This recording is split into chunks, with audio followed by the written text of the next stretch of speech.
da nossa querida Maçonaria Universal. Esse irmão que vos fala é Jair Gomes. Meus irmãos, eu vim aqui nesse vídeo tratar de ética maçônica. É um assunto bastante interessante que eu gostaria que você ficasse bem atento nas minhas entrelinhas da minha fala, né? Para que você possa entender. Eu fiz um pequeno esboço aqui e eu passaria a ler, né? Para ficar melhor a nossa forma pedagógica de transmitir o que nós queremos, né? Então diz assim, esse pequeno esboço que eu fiz. O sofrimento, intolerância e a ignorância nasce da falta de conhecimento. Quando se tem conhecimento, a ética é a bússola que direciona ao caminho das virtudes. Em maçonaria, poderíamos dizer da fraternidade. Todo conflito que se dá em uma sociedade tem sua origem na falta de conhecimento. Há uma história muito conflitante entre a ignorância e o conhecimento no julgamento de Salomão, onde ele se depara com um grande impasse, quando em um tribunal é apresentado duas mães, aonde as duas clamam para si o direito de maternidade de uma criança.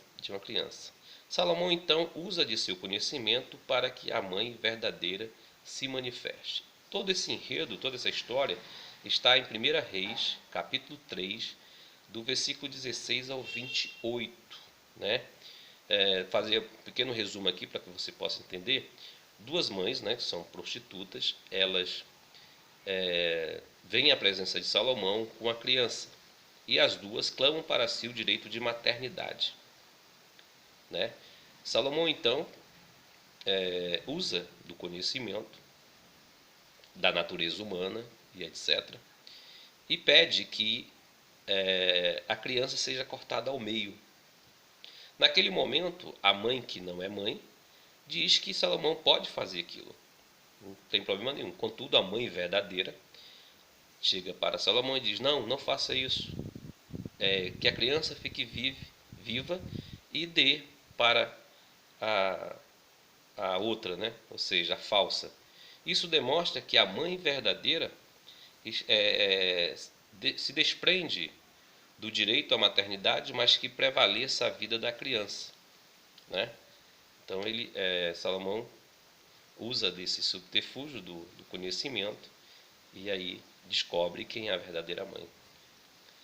Em toda a mística dessa história, podemos ver não somente a sabedoria de Salomão, mas o seu conhecimento da natureza humana. O fato é que aquele que tem a verdade é capaz de se redimir, não por si, mas pelo outro. Reza a lenda que o venerável mestre de uma loja maçônica, ele é o sucessor de Salomão, herdando não somente o trono, mas sua sabedoria e conhecimento, como diz o nosso ritual. Abre aspas. Ali tem assento o venerável mestre para nos iluminar com a sua luz. Fecha aspas. Meus irmãos, assim como com essa introdução, gostaria de exaltar o conhecimento pautado na ética maçônica, que deve ser um dever de cada iniciado, buscar para que reine a paz e a harmonia em nossas lojas. É um tanto triste, mas é verdade, que a intolerância e a ignorância só existe ou venha a existir se não tivermos conhecimento de nossas leis constitucionais e regulamentos e códigos maçônicos. Vejo quanto é interessante, constantemente estamos iniciando, regularizando e filiando irmãos. Contudo, nos limitamos ao desbastarmos e trolharmos a nós mesmos. Na falta disso, temos nossas leis que muitas vezes negligenciamos e isso nos acarreta alguns conflitos sobre o tópico que passarei a dissertar.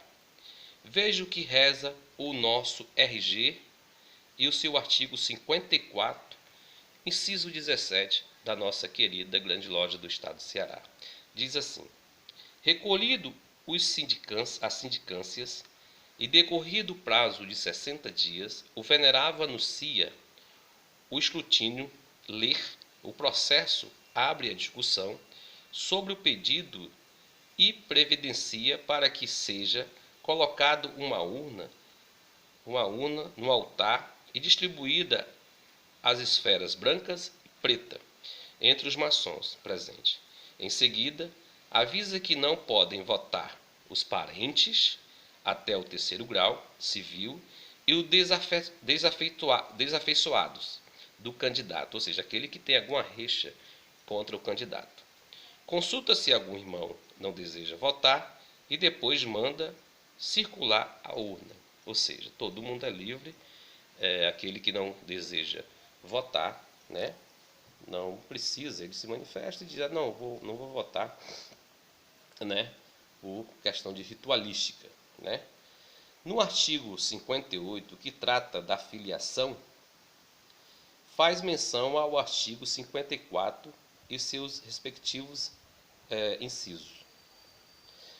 Pois bem, se de fato atentarmos para o artigo 54 e o inciso 17, e usarmos do bom senso e da ética, jamais haverá reprovação de nenhum candidato, seja ele a iniciação, filiação ou regularização.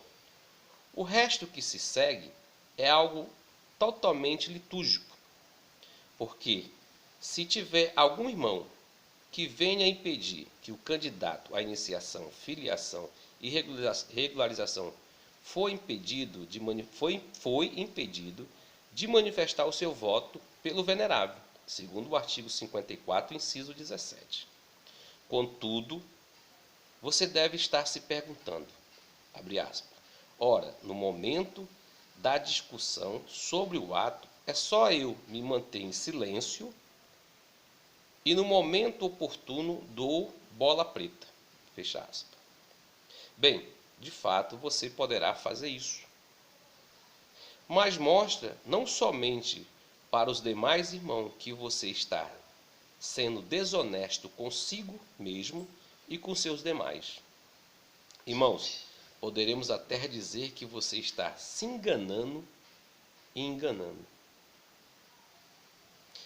Não seria isso um ato de traição à verdade, a verdade, a sua e da egrégora maçônica? Poderíamos fazer uma longa dissertação sobre este assunto, mas acho que seja o bastante para lembrar que todo homem que foi iniciado na maçonaria jurou não somente viver de acordo com as leis maçônicas, mas também na ética maçônica. Então fico aqui esse vídeo para você refletir na questão do escrutínio secreto na maçonaria. Beijo no teu coração, te amo sem te conhecer.